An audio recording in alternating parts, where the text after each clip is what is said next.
ایک وقت ایسا تھا جب حکمران اس کے اشاروں پر ناچتے تھے، پھر وقت نے اپنی بے بسی کی تصویر بنا دیا۔ اس شخص کو 25 اکتوبر 2020 کا دن تھا۔ ڈاکٹرز نے مریض کا بازو سیدھا کیا اور مایوسی سے سر ہلا دیا۔ بیٹے نے آہستہ سی آواز میں پوچھا، "Is there any chance؟ کیا کوئی چانس ہے؟" ڈاکٹر نے جواب دیا، "سر، ابھی ہمیں وینٹیلیٹر بند کرنا ہوگا۔" بیٹے نے سر نیچا کیا اور آہستہ آہستہ چلتا ہوا کمرے سے باہر نکل گیا۔ مریض مئی 2014 سے کوما میں تھا۔ مریض کی کہانی 1940 سے شروع ہوتی ہے۔ اس کے والد نے جنوبی کوریا کے شہر ٹائکو میں ایک چھوٹی سی کمپنی بنائی۔ کوریائی زبان میں یاد رکھیے 3 ستاروں کو سیمسنگ کہا جاتا ہے۔ قدیم روایات کے مطابق اکٹھے طلوع ہونے والے 3 ستارے کبھی غروب نہیں ہوتے۔ والد لی بیونگ چل نے خوش شگونی کے لیے کمپنی کا نام سیمسنگ رکھ دیا۔ یہ لوگ شروع میں فروٹ اور فروزن فش ایکسپورٹ کیا کرتے تھے۔ دوسری جنگ عظیم کے بعد تعمیر نو شروع ہوئی تو سیمسنگ خوراک سے کنسٹرکشن انڈسٹری میں آ گئی۔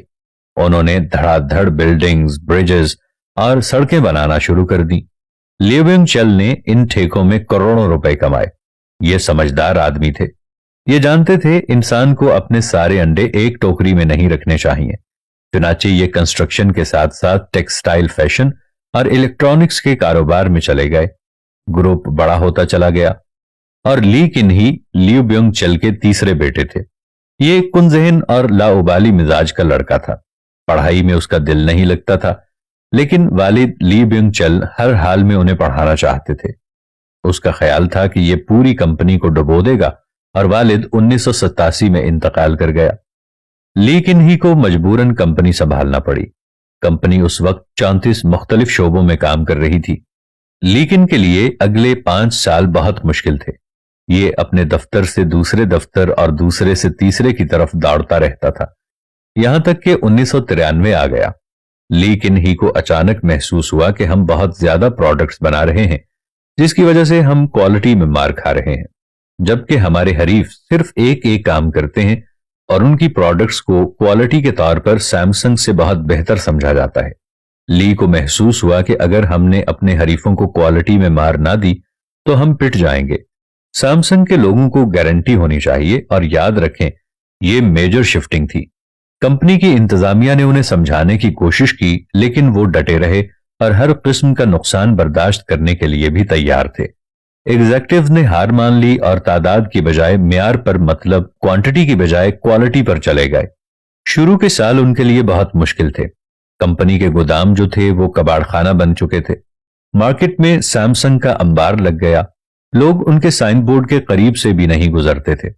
ڈسٹریبیوٹرز تک بھاگ گئے، مگر یہ پیچھے نہ ہٹے اور 1995 میں ایک طرف کمپنی کا بیڑا غرق ہو گیا اور دوسری طرف لیکیون ہی پر جنوبی کوریا کے صدور توتائمون کو $30 ملین رشوت دینے کا الزام بھی لگ گیا۔ یہ تفتیش، انکوائریاں اور عدالتی مقدمات کا سامنا بھی کرتے رہے۔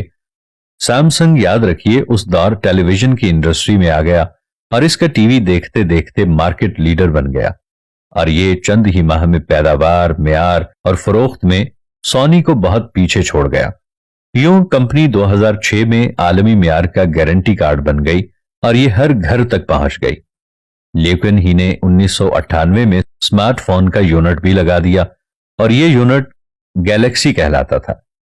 گیلیکسی مارکیٹ میں آیا اور اس نے سب کو پچھاڑ کے رکھ دیا، اور یہ دیکھتے ہی دیکھتے عالمی برانڈ بن گیا، جس کے بعد سیمسنگ $350 بلین کی کمپنی بن گئی۔ لیکن ہی کو فوربس نے 2014 میں دنیا کے 100 بااثر ترین لوگوں کی لسٹ میں شامل بھی کیا ہے، اور یہ کوریا کا امیر ترین شخص بھی بن گیا ہے۔ یہ یاد رکھیے اسٹیٹ سے بھی زیادہ امیر ہو گیا ہے۔ لیکن ہی کی کامیابی کا پہلا ستون ٹیکنالوجی تھا۔ سیمسنگ کا ریسرچ اینڈ ڈیولپمنٹ بہت سٹرونگ تھا، اس لیے اس نے اہل ترین سافٹ ویئر اور ہارڈ ویئر انجینئرز بھرتی کر رکھے تھے، جس کی وجہ سے یہ گروپ پچھلے 10 برس سے مارکیٹ کو لیڈ کر رہا تھا۔ دوسرا، یہ گروپ معیار پر کبھی سمجھوتا نہیں کرتا تھا۔ آپ ان کی کوئی پروڈکٹ اٹھا کر دیکھ لیں، پیکنگ سے لے کر سائز تک آپ کو ان کا معیار حیران کر دے گا۔ اور تیسرا، لیکن ہی خرید و فروخت کا ایکسپرٹ تھا، اور یہ راستے کی ہر رکاوٹ کو خرید کر یا گرا کر آگے نکل جاتا تھا۔